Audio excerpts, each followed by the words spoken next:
when you're applying to the Minnesota Cup, there are going to be 4 key components. The first is what you're gonna see in your application is executive summary. I wouldn't start there quite yet. Usually when you're developing a business plan, what I would do is put that to the side. That's usually like the meat and potatoes that you wanna put at the end after you get all the sauces and stuff going. And so what I would do is really dive into what is the opportunity? What are you actually bringing into the world? What do you want the world to see? How do you wanna be the game changer? In what ways is my product going to make a stamp in the market? And think about, is there a market for my idea? In what ways will my impact, big or small, impact my customer? Those are the things I would start thinking about.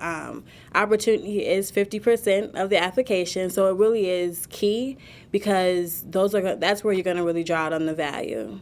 So 25% of the application is going to be talking about your plan. So what are your operations? Who is managing your product? Who is helping you bring it to life?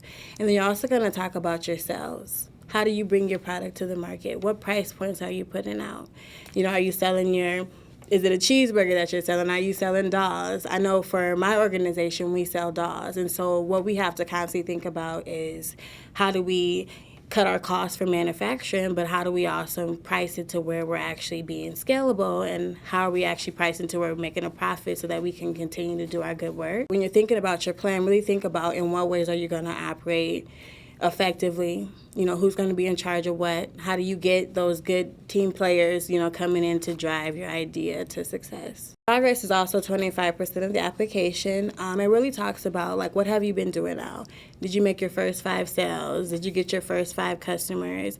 And also, what are the milestones? Do you have goals set already? I think it's really important to do your executive summary because that's kind of like your pitch, right? Your elevator pitch, and you always think about if I meet an investor in the elevator, what am I gonna say? And it may sound cliche, but it's so true.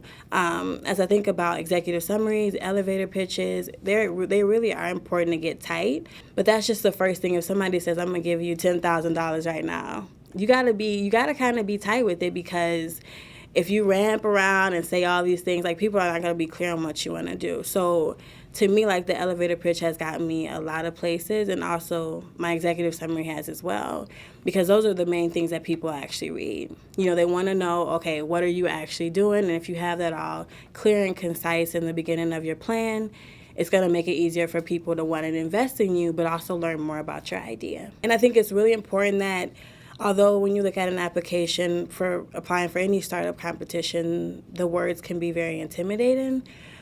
But as you begin to learn as an entrepreneur, all those things are valuable. You can never have too much knowledge or expertise around this because you're constantly in a learning process. For me, as a young person who went to college and then dropped out, I was forced to continue to place myself in a learning zone. And so when you're applying for the application, just spill it all out. Don't worry about the big hard words or the intimidating words. Just put it all out there, because the reason why you're looking at the application is because you have an idea. You have something that you believe is going to change the game. And so you should be definitely confident in that, but also understand that everything that you're going to learn throughout this process is going to be valuable in the long run.